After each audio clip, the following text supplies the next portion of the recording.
Envejecer con dignidad implica, entre muchas otras cosas, conocer los derechos que nos protegen. Nuestra obligación no es recitarlos de memoria, pero sí saber cuáles son y compartirlos a personas que son víctimas del delito. Y, por supuesto, conocerlos para vivir con dignidad.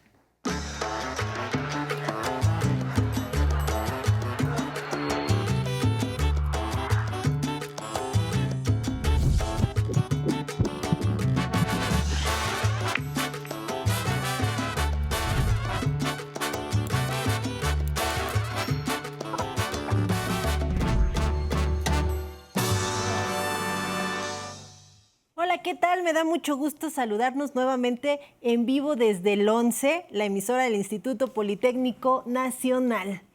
Como todos sabemos, México es rico en costumbres, tradiciones, creencias y muchas de ellas se basan en religiones. Pero, ¿a poco saben ustedes que existe el derecho a profesar nuestra religión?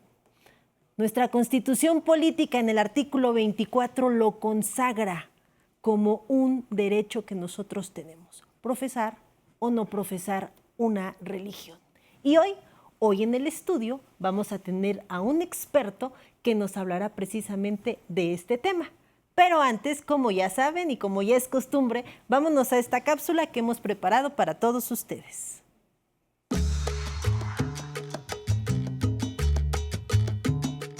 México es un estado laico con libertad religiosa.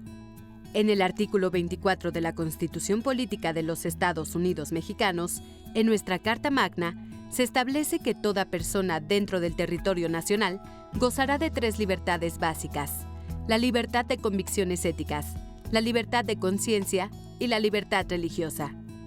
La libertad de culto es uno de los derechos humanos más importantes y, como tal, se le reconoce en los países democráticos, así como en ordenamientos y tratados internacionales. Cada persona es libre de elegir y practicar, sin presiones ni coacciones, la religión de su preferencia. La libertad religiosa implica la posibilidad de cambiar de creencia o de comunidad religiosa. En México, cada quien tiene el derecho de elegir qué religión profesar, qué cultos o rituales realizar y la frecuencia para llevarlos a cabo. El marco jurídico mexicano garantiza que ninguna persona pueda ser discriminada o inculpada, ni pueda negársele servicio alguno o impedírsele acceder a un espacio público por sus creencias religiosas. Atención: tampoco puede obligarse a nadie a prestar servicios personales ni a contribuir económicamente o en especie al sostenimiento de una iglesia o asociación religiosa. Hoy abundaremos sobre este derecho humano, la libertad religiosa, aquí, en Aprender a Envejecer. Pues ya estamos de regreso en el estudio y hoy nos acompaña Alonso Lara Bravo. Él es licenciado en Derecho por la Universidad de Guanajuato, maestro en Derechos Humanos y también es experto en cuestiones de derechos humanos, autor de los libros Libertad Religiosa en México y La Libertad Religiosa en la Constitución Mexicana.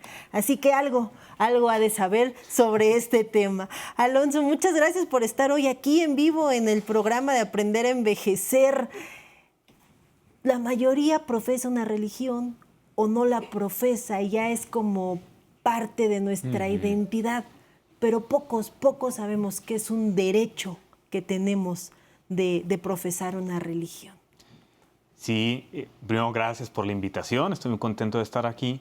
Efectivamente, el fenómeno religioso está presente en nuestra sociedad, en un país como México, se puede distinguir claramente, y desde el punto de vista jurídico es un derecho humano. Está reconocido en la Constitución, en el artículo 24, y como está reconocido legalmente y constitucionalmente, protege una serie de conductas que podemos hacer en virtud de tener o no una religión, porque el no tener una religión, digamos, también es algo que la Constitución protege. No solo ofrece su tutela a las personas que creen en una deidad, en una divinidad, que muchas veces se identifica con el concepto Dios, sino a las personas que deciden no tener una religión.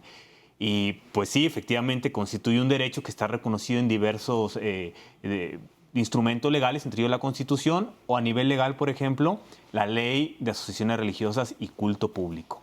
Correcto. Como platicábamos y veíamos en la cápsula, este es un tema muy poco conocido, de que yo cuento con un derecho que protege mis creencias, también protege las asociaciones en las cuales yo quiero pertenecer en cuanto a culto religioso.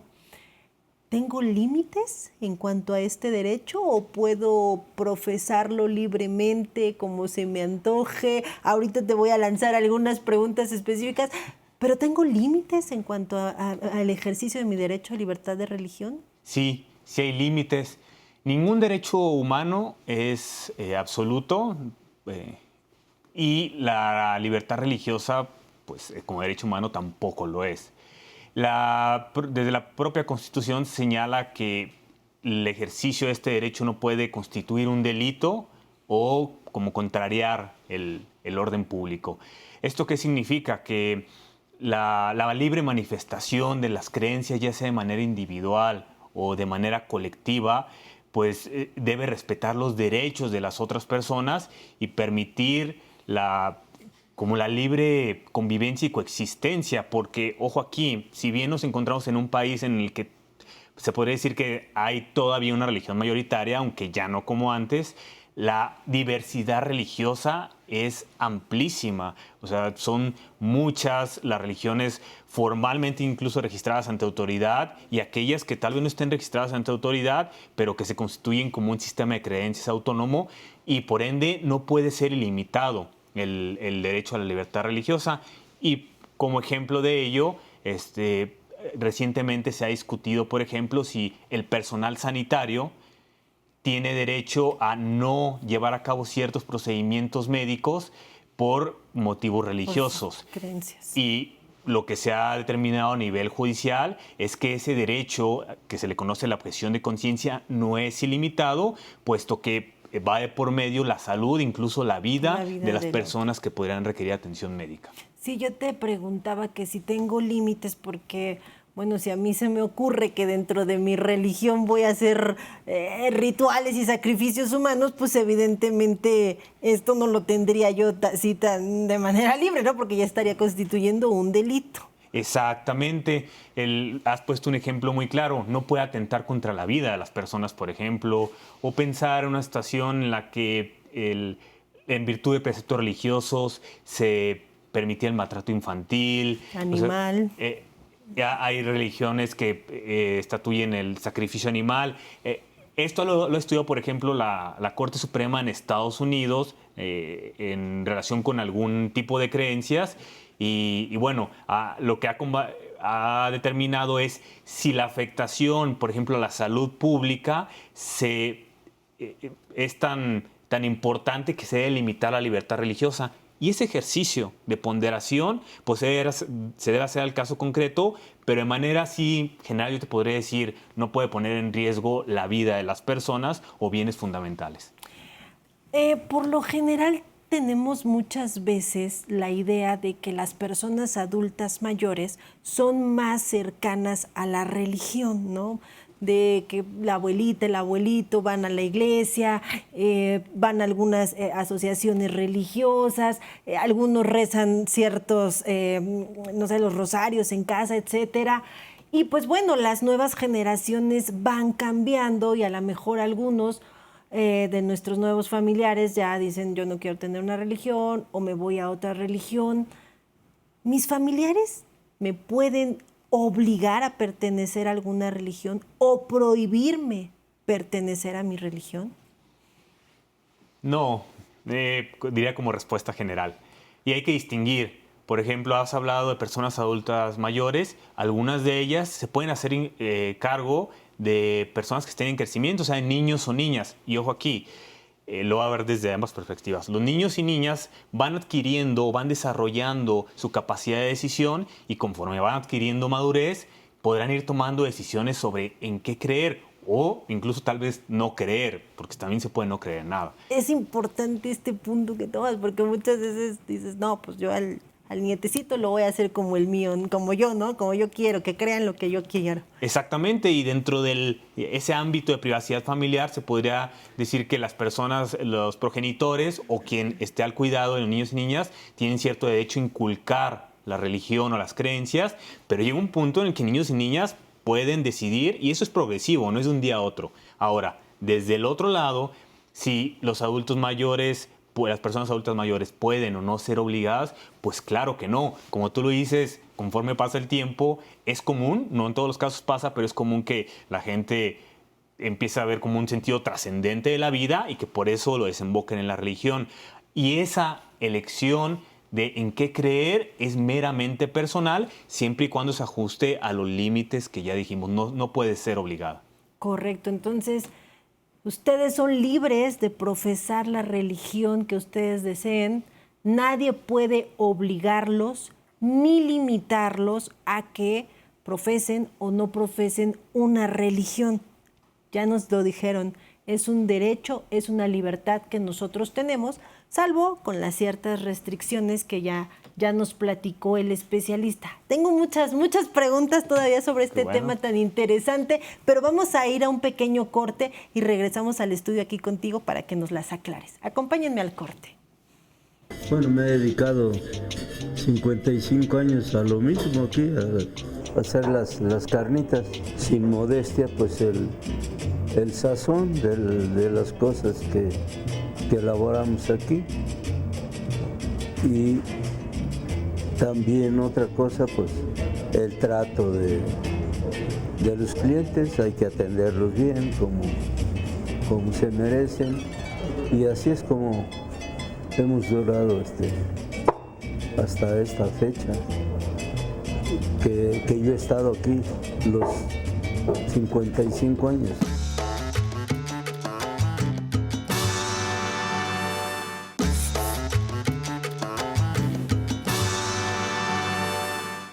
Pues ya estamos de regreso aquí en el estudio platicando sobre este tema tan interesante de la libertad de religión, y sigue con nosotros Alonso Lara Bravo, quien ya dijimos es especialista en derechos humanos. Alonso, aquí nos interesa mucho lo que nos dice la audiencia, las dudas, los comentarios que tienen, y pues tenemos una pregunta del público. ¿Me acompañas a ver qué nos quieren preguntar sobre este tema? Claro que sí.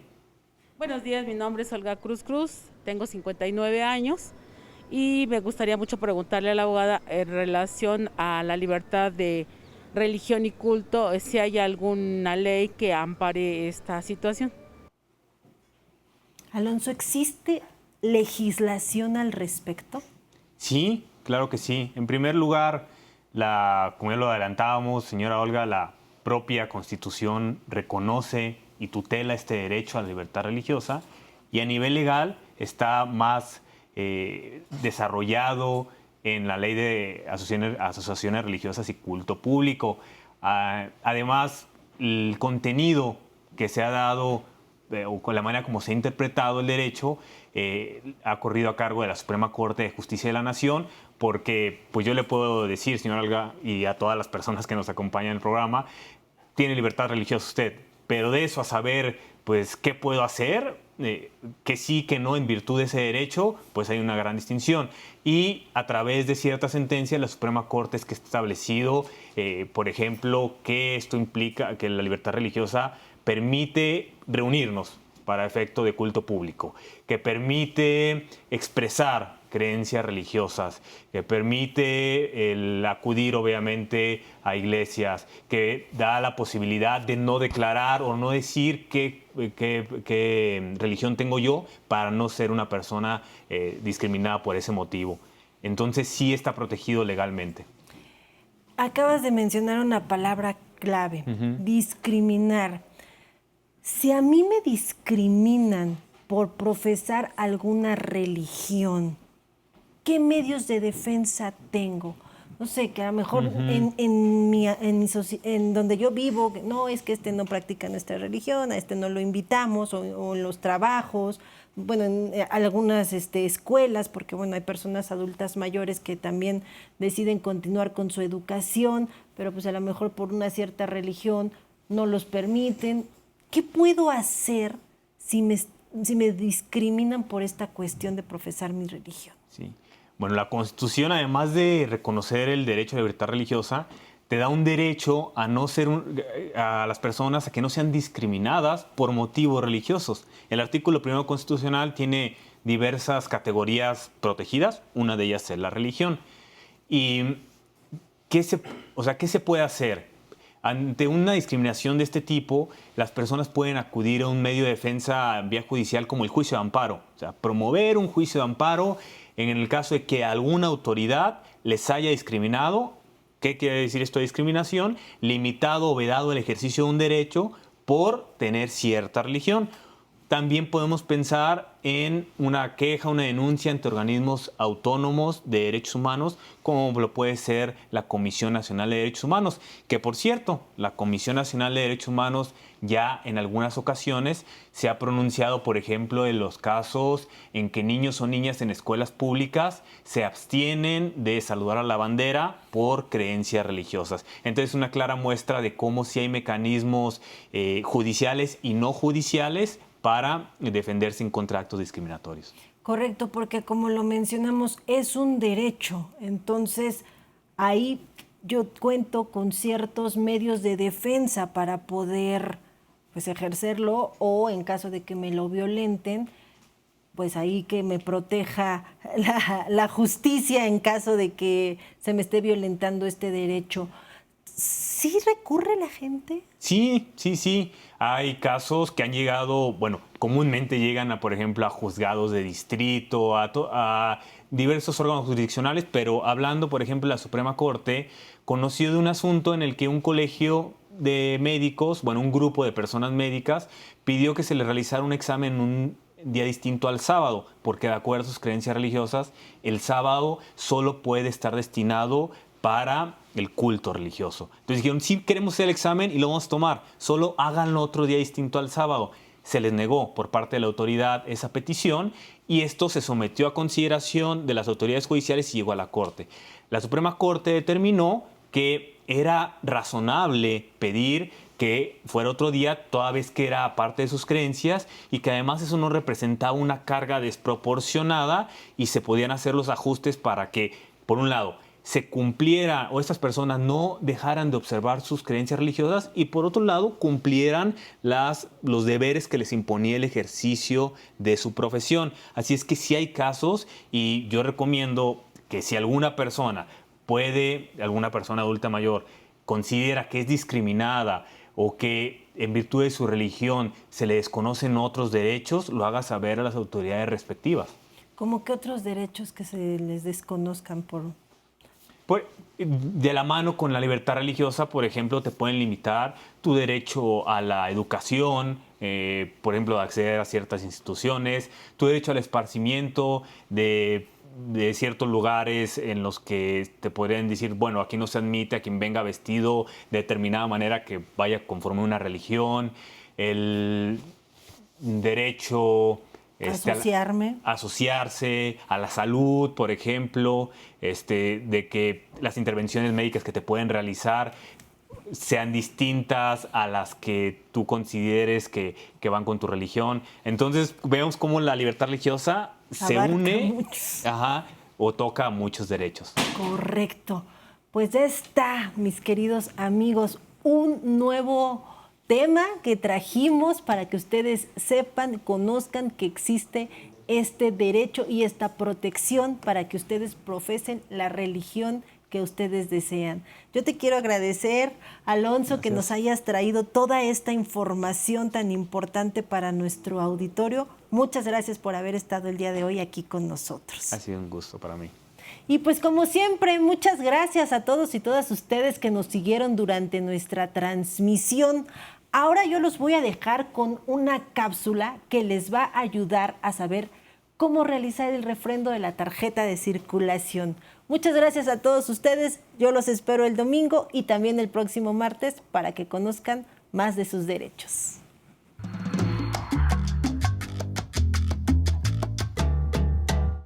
Para realizar el pago de su refrendo de tarjeta de circulación en línea, siga estos pasos en su computadora. Entre a su navegador de Internet, Chrome, Safari o el que tenga instalado en su computadora.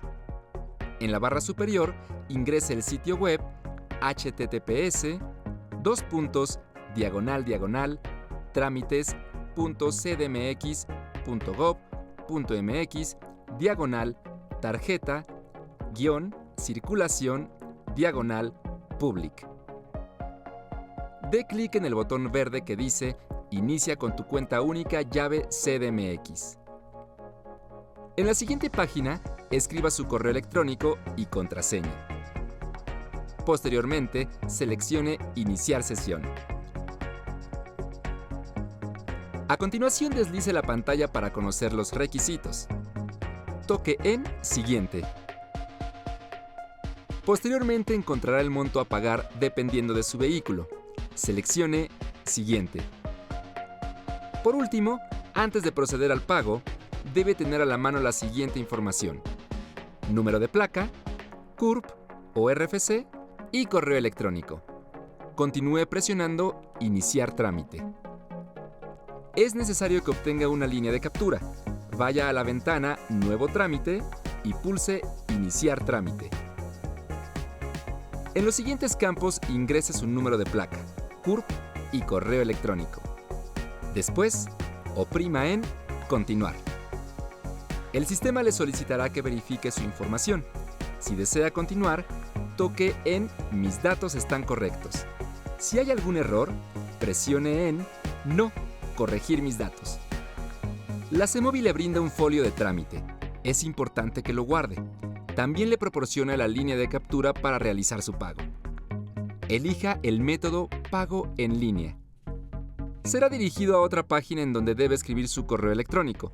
Por este medio, el sistema le enviará su comprobante de pago. También registre su número celular a 10 dígitos.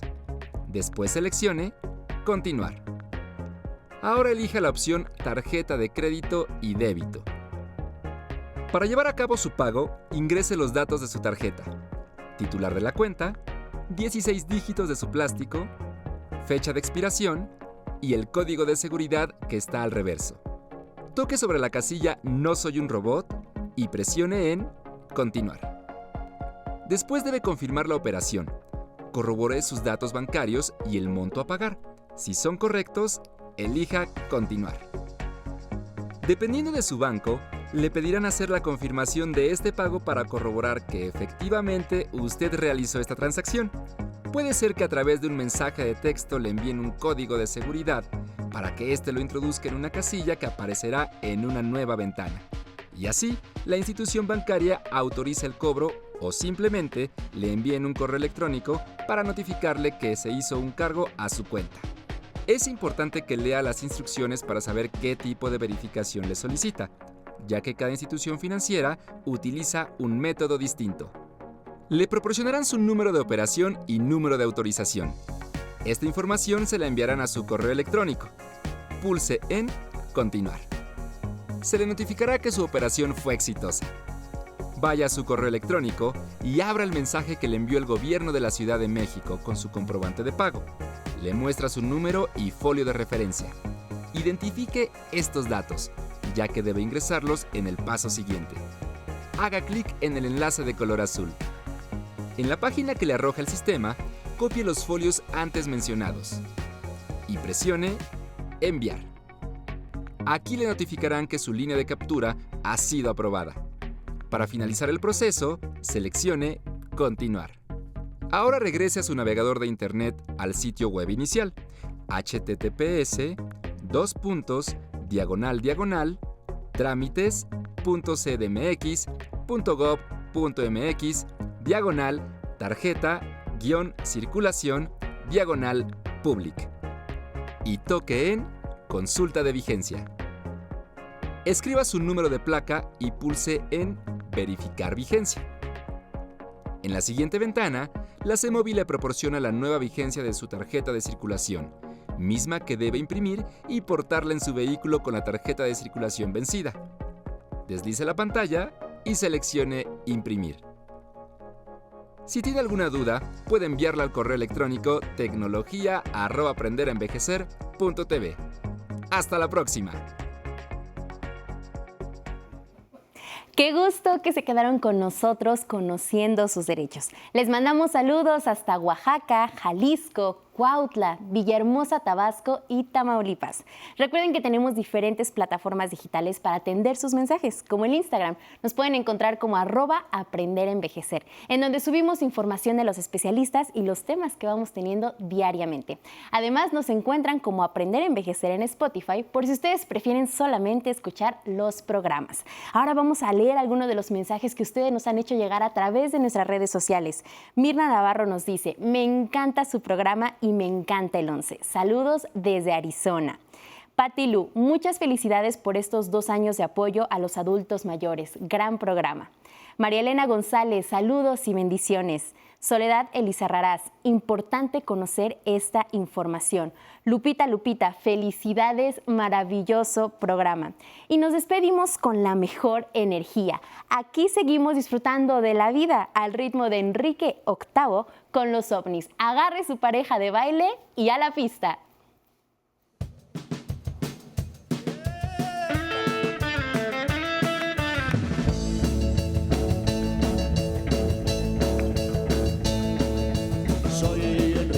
Sí, señor, soy Enrique VIII de verdad. Me casé con una viuda que se había casado 7 veces ya, y todos eran Enríquez. Nunca tuvo Juan o Bernabé. Y yo soy su octavo Enrique. Soy Enrique VIII y que segundo verso, lo mismo por supuesto. Soy Enrique VIII, sí, señor, soy Enrique VIII de verdad. Me casé con una viuda que se había casado 7 veces ya, y todos eran Enríquez. Nunca tuvo Juan o Bernabé. Y yo soy su octavo Enrique. Soy Enrique VIII y que todo el mundo con esas palmas.